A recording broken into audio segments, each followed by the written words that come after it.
Have you ever just wanted to throw math at someone? Not like write some random numbers or an equation on a brick or something and toss it at someone's head, but legitimately take a chunk of math and smack the crap out of someone with it. There's absolutely been times where someone near me was being excessively ignorant, and all I wanted in life was to drop an info bomb on them in the form of some choice alphanumeric scripting.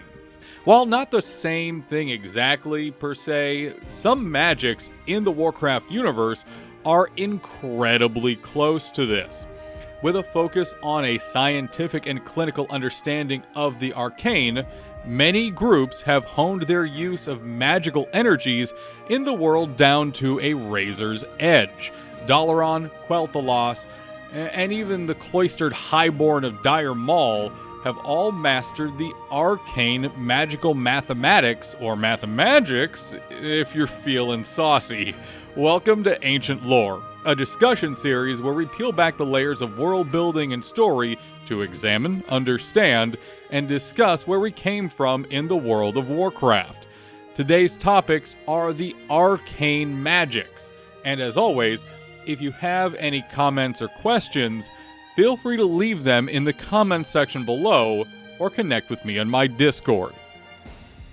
Generally speaking, there's very little restrictions we need to consider here, although I will say some of the more excessive wibbly-wobbly timey-wimey nonsense that some individuals have pulled off very much doesn't quite fit the vibe sometimes for me.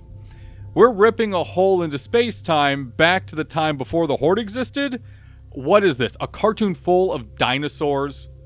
Otherwise, let's get into the meat of what arcane magics are in the Warcraft universe. If we look back to the original Warcraft, the first arcane magic users were conjurers of Stormwind, who could create fire and rain it from the sky, summon and control water constructs, and even teleport in deadly creatures of the forest. At the time, these weren't bundled into any kind of set of spells or schools, but the name Conjurer very much indicates the first inkling of doctrines for arcane spellcasters. On top of that, their focus on summoning very much leans into the idea that conjurers are focused on just that, conjuration. Warcraft 2 gives us Dalaran and their mages, more strict and experienced magic users with a wider array of spells at their disposal. We get some interesting new magical twists from them as well, including the origins of the spells Blizzard, Polymorph, Slow, and Invisibility. Once again, mages don't fall into any specific category of spellcasters, but instead pull specific spells that represent different doctrines into their short abilities list. Polymorph is a staple of any conjuration spellcaster. Blizzard, something we see consistently in Warcraft 3 as well as World of Warcraft as part of the Frost discipline. Slow is solid chronomancy, and Invisibility is a bit of a head-scratcher, but it could easily fall into raw arcane manipulation, conjuration, or chronomancy even. Stepping up to Warcraft 3. With Archmage heroes and sorceress spellcasters, the only thing we see that's truly new in Warcraft 3 is Brilliance Aura and the ability to passively affect a lot of allies in range of the spellcaster. We see a lot of callbacks and abilities from previous games, including the return of water constructs from the original Warcraft in the form of water elemental summoning. There's not much new here though, unfortunately, but the repetition does help staple down what should be considered consistent with the universe at large. One thing we do see is more detail on runes and circles of power by spellcasters, and more background on how arcane spells are constructed. Let's take a specific example of this, as we need to keep moving, but I want to be specific with this thought. In the cinematic at the end of the Scourge campaign in Warcraft 3, we see the demon Archimonde writing a giant rune in the ground before using its magic to destroy Dalaran. If these were demonic magics, we'd see fell energies everywhere. However, Archimonde comments on how Dalaran should get a taste of their own medicine for stealing the power they wield. In addition, it's well documented that Dalaran is located at a nexus of ley lines on Azeroth. It would make sense that instead of trying to pull fell magics from the Twisting Nether, Archimonde would use what's available then and there, which is prodigious arcane magics. This sounds like making a lot out of nothing, but when you take arcane magics and certain flavor text in conversations in World of Warcraft and add it in, we see a clear basis that arcane magics are consistent and mathematically based versus the chaotic nature of Fel, or the difficult to control nature magics, or even the frugal and protective elemental magics. Let's take a look at another example of this in World of Warcraft specifically. Throughout Stormwind, there's 3 mages walking and talking, and they do a big patrol throughout the trade and mage districts. As they walk, they're talking technical jargon and magical terms that are mostly references or buzzwords. And people generally don't notice it or write it off as just humor or flavor. While I'm not really able to break down what they're saying again, it's a lot of jargon and memes most of the time. That's not nearly as important as why and how they're saying it. This is huge and a big piece of insight as to how arcane magic functions in the Warcraft universe. They're speaking specifics and details, formulas, and mathematical, or again, mathemagical, if you want to get a little, chuckly jokey, mechanics, with a focus on precision and accuracy.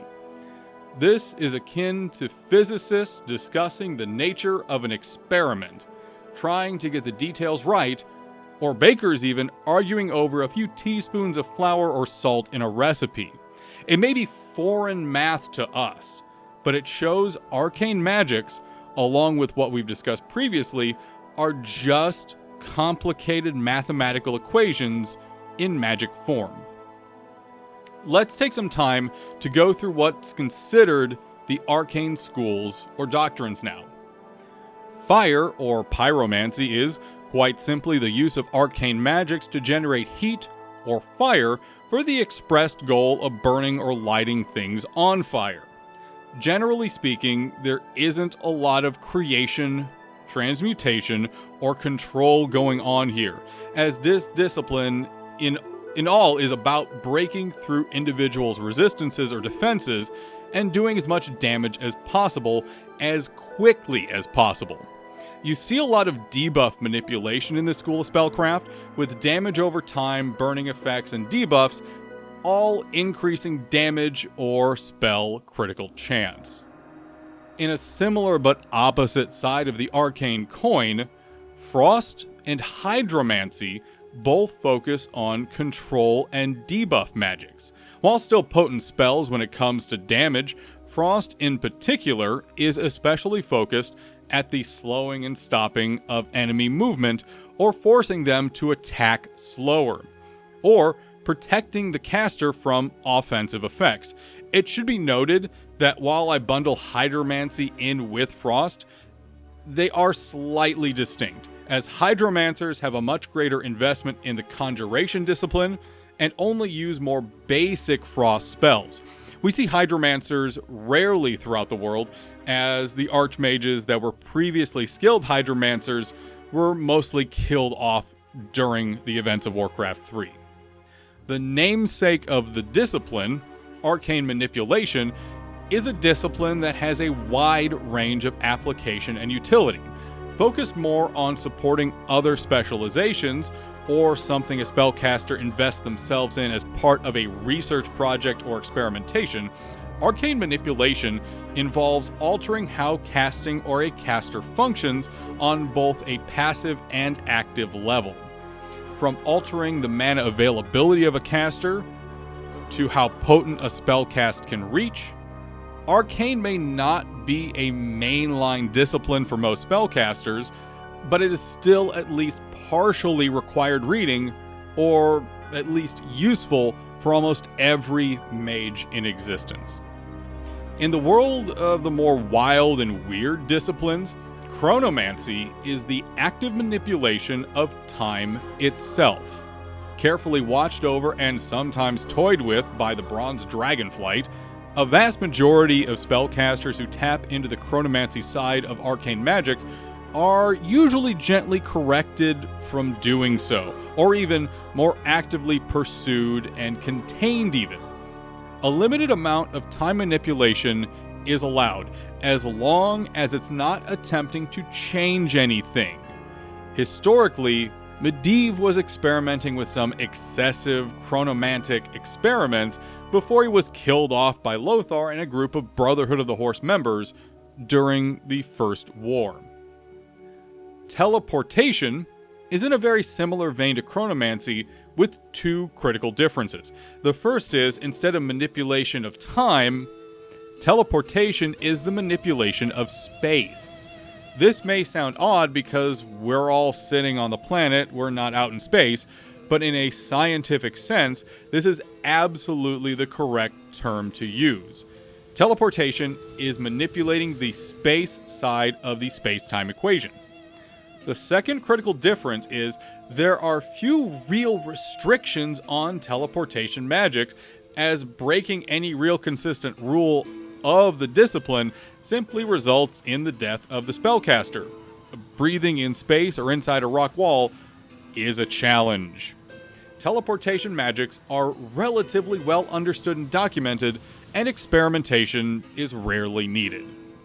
A discipline that isn't nearly as well understood is the transmutation discipline. We rarely see this expressed, either in-game or in the greater Warcraft universe, with the most common examples of transmutation magics being performed through what's considered key artifacts, like alchemist stones or items of power. Good examples of this are when dragons fuse items together to make keys for the mortal races, which we see happen a few times throughout the vanilla experience. Last, but certainly not least, we have Conjuration. Experimentation with the Conjuration discipline happens very regularly, and we see new developments with it occurring often. Whenever a mage creates food for a group, or summons a water elemental, or condenses a mana gem for them to crunch when they need it, you're seeing Conjuration magic hard at work. Conjuration also acts as a bit of a catch-all later in Warcraft history, as something oddball magic skills fall in for categorization purposes.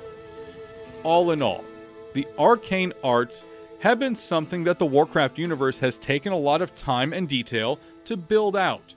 Even as of vanilla, which is what I've kept this to for the sake of simplicity, we've seen so much of what the arcane is capable of. In a future episode, we'll discuss how elemental magics work. And I'm not speaking like fire, frost, arcane magics. I'm talking the elements, shamanism magics, and how respect and honor of the elements themselves is vital in channeling their raw might and fury, as well as the fel in its corrupting influence, to round out our episodes on the different magical doctrines. We close this book on Warcraft history here and save the rest for another time. If you've enjoyed this feature, please consider subscribing here at youtube.com/thedannation, as well as joining my Discord at tinyurl.com/danscord. It's a Discord with 100% more Dan. A big thank you to Turtle Wow, where most of the visual footage you see during this episode was recorded at, as well as having provided the backing track for this piece. An additional thank you to those who have signed up for memberships here on YouTube. Your financial support is greatly appreciated. From the Lore Bunker here in Boston, Massachusetts, this is Dan wishing you a wonderful and wide, wide world of lore.